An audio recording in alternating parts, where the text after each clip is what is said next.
உலக மக்கள் எல்லோருக்கும் வணக்கம். சிவம் ஜோதிடம் வாயிலாக நான் உங்கள் ஜி கோபால் பேசுகிறேன்.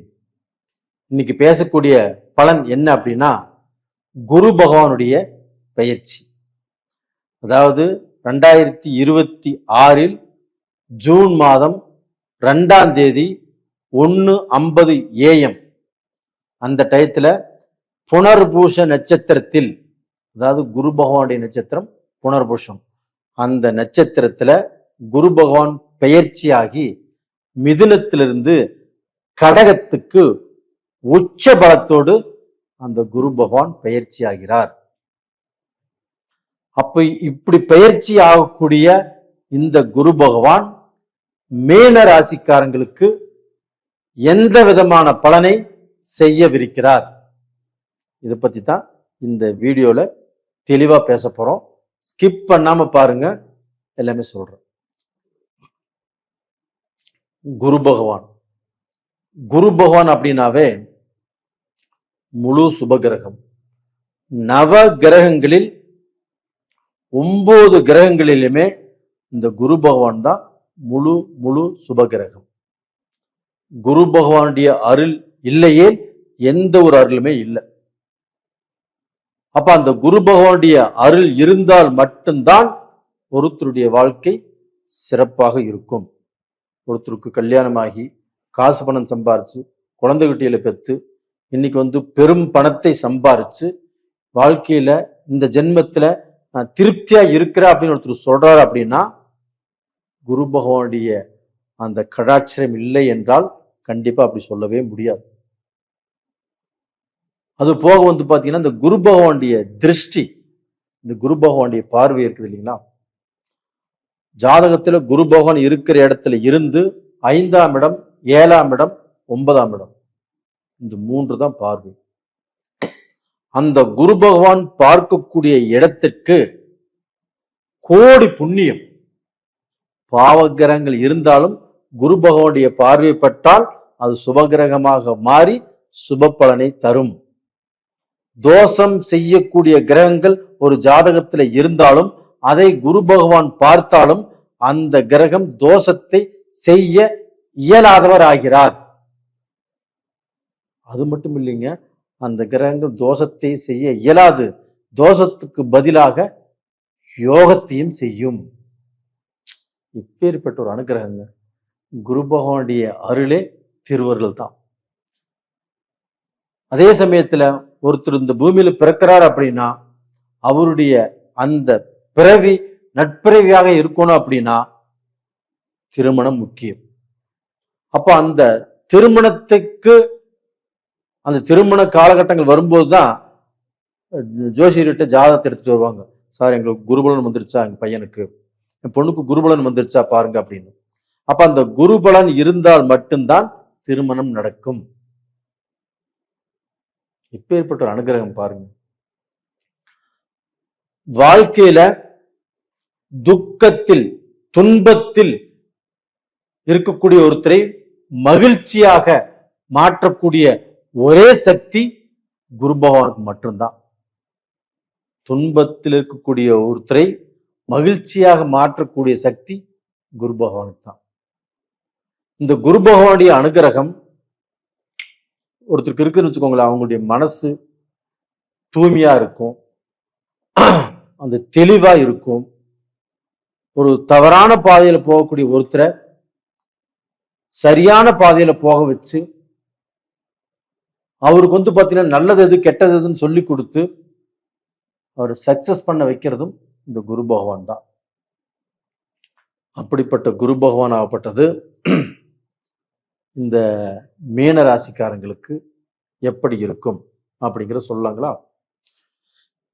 மீன ராசிக்கு இது நாள் வரைக்கும் 4ஆம் இடத்தில் இருந்தது குரு பகவான்.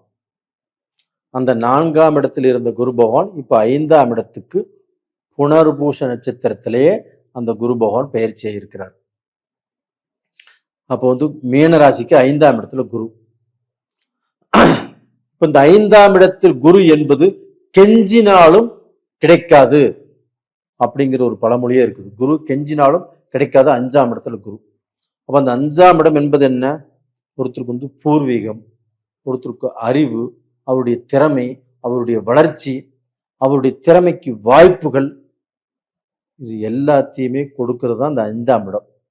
இந்த 5ஆம் இடத்துல குரு இருந்து இது எல்லா விஷயத்தையும் மீன ராசிக்காரங்களுக்கு கொடுக்க போகிறார் குரு. அப்ப மீன ராசியில் உள்ளவங்களாகப்பட்டது எப்படின்னா சூதுவாது தெரியாதவர்கள், கண்டிப்பாக கள்ளங்கபடம் இல்லாதவர்கள்,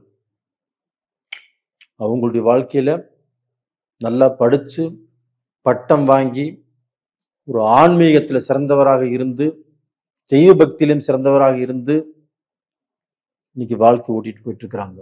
அப்படிப்பட்டவர்கள் இந்த கடந்த 3 வருட காலமாகவே நல்லா இல்லை.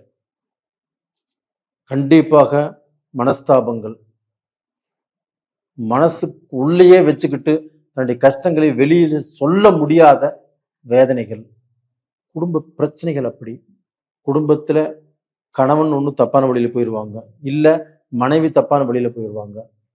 இது மாதிரி சில கஷ்டங்களை மனசுக்குள்ளேயே வச்சுட்டு வேதனைப்பட்டு இருக்கிறாங்க எத்தனையோ பேர்.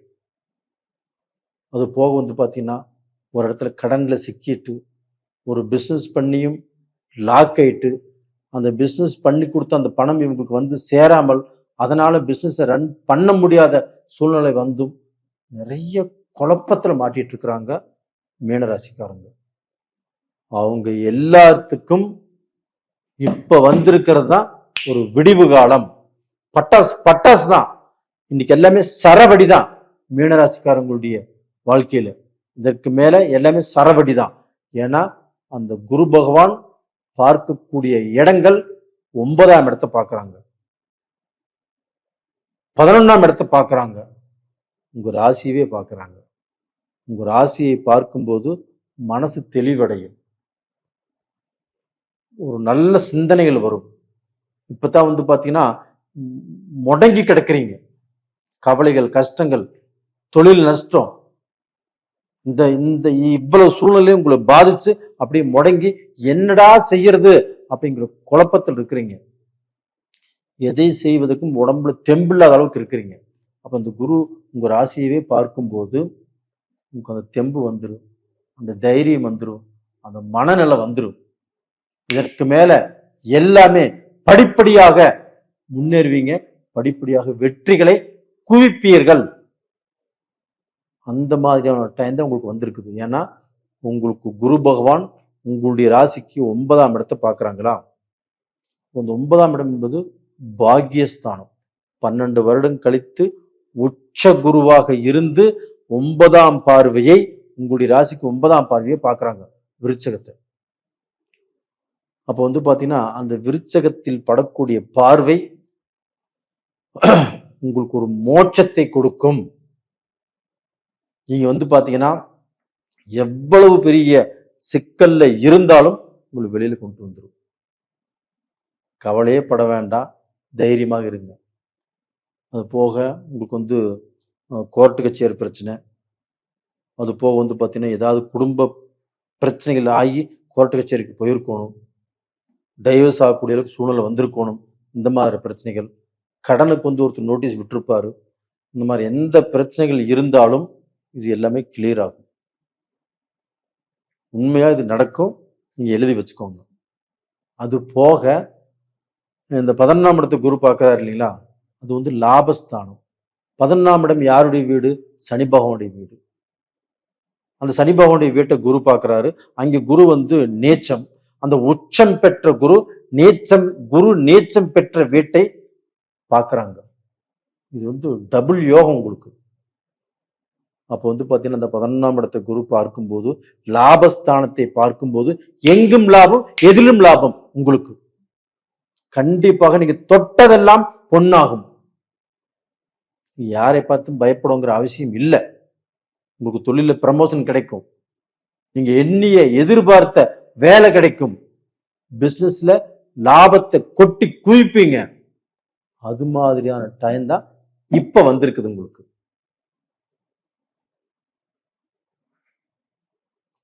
மீனராசிக்காரர்களே, உங்களுடைய ராசியவே அந்த குரு பகவான் உச்சமாக இருந்து பார்க்கிறார். குருவுடைய சொந்த வீட்டையே குரு பகவான் பார்க்கிறார் உச்ச பார்வையில். அப்படி பார்க்கும்போது உங்களுக்கு பார்த்தீங்கன்னா கடனா இருந்தாலும் சுக்குநூறா போயிடும். உங்களுக்கு எதிரிகளா இருந்தாலும் தெரிச்சு போயிடுவாங்க, துரோகிகளா இருந்தாலும் தெரிச்சு போயிடுவாங்க. நீங்கள் இருந்த இடத்துல இருந்தே வளர தொடர்வீர்கள், வளர தொடங்குவீர்கள். வெளிநாட்டு வாய்ப்பு கிடைக்கும், வெளிநாட்டுல பிசினஸ் ஆரம்பிப்பீங்க, இந்தியாவையும் புதுசா பிசினஸ் ஆரம்பிப்பீங்க. வெளிநாட்டுல சிட்டிசன்ஷிப் கண்டிப்பா நீங்க எதிர்பார்த்தாலும் கண்டிப்பா நீங்க அப்ளை பண்ணாலும் அது கண்டிப்பா கிடைக்கும். வெளிநாட்டுல சொத்து வாங்குவீங்க, உங்களுடைய மக்களுக்கு வெளிநாட்டுல ஸ்கூல்ல சேர்த்தறதுக்குண்டான வாய்ப்புகள் உருவாகும். இந்தியாலையுமே உங்க மக்கள் படிப்பதற்குண்டான பெரிய பெரிய படிப்பதற்குண்டான வாய்ப்புகள் கண்டிப்பாக உருவாகும். உங்க மக்கள் ஆசைப்பட்டால் வெளிநாட்டிலையும் படிக்கலாம். இது மாதிரியான எல்லா வாய்ப்புகளும் இந்த பீரியட்ல உங்களுக்கு கொட்ட போகிறது, குவிய போகிறது. அப்போ பாத்தீங்கன்னா இப்ப ரொம்பவுமே மோசமான கஷ்டமான சூழ்நிலையில எந்த மீன ராசிக்காரங்கள் இருந்தாலும் தைரியமாக இருங்கள், தன்னம்பிக்கையோடு இருங்கள். இன்னைக்கு பாத்தீங்கன்னா ₹1 வழி இல்லாம இருக்கலாம், நாளைக்கு பாத்தீங்கன்னா எத்தனையோ கோடிக்கு அதிபதி ஆகலாம். அந்த மாதிரியான டைம் உங்களுக்கு வந்தாச்சு. பல கோடிகளை சம்பாதிக்கக்கூடிய நேர காலங்கள் வந்தாச்சு. எனக்கு கோடியெல்லாம் வேண்டாம் சார், என்னுடைய கஷ்டம் தீர்ந்தா போதும் அப்படின்னு நினைக்கிறீங்களா? கண்டிப்பா கஷ்டம் தீரும். அதே சனி பகவானையும் அந்த குரு பகவான் பார்க்கிறாரு. சனி பகவான் யாரு? தொழில்காரகன், ஆயுள் காரகன். அந்த சனி பகவான் பாத்தீங்கன்னா உங்க ராசிக்கு 11ஆம் இடத்து அதிபதி, அந்த லாபாதிபதி உங்க ராசியிலேயே இருக்கிறாரு, மீன ராசியில. அதையும் குரு பகவான் பார்க்கிறாங்க. உங்க தொழில் நல்லா இருக்கும், ஆயுள் நல்லா இருக்கும், நீங்கள் நினைத்ததை முடிக்கலாம், நினைத்ததை செய்யலாம், உங்களுடைய ஆரோக்கியமும் பலமா இருக்கும். இப்போ ஒரு ஆரோக்கியம் சரியில்லை அப்படின்னா இப்ப போய் வைத்தியம் பார்த்தா கண்டிப்பா அந்த ஆரோக்கியம் கிளியர் ஆகும். அப்போ இப்போ பாத்தீங்கன்னா உடம்பு சரியில்லாதவங்க, நோய்வாய்ப்பட்டவங்க, இப்போ ஹாஸ்பிட்டல் இருக்கிறவங்க, அவங்க எல்லாத்துக்குமே ஒரு மறுவாழ்க்கை எல்லாமே குணமாகும், கண்டிப்பா நல்லா இருப்பீங்க. அப்ப இந்த பீரியட்ல நீங்கள் வணங்க வேண்டிய தெய்வம் எது அப்படின்னா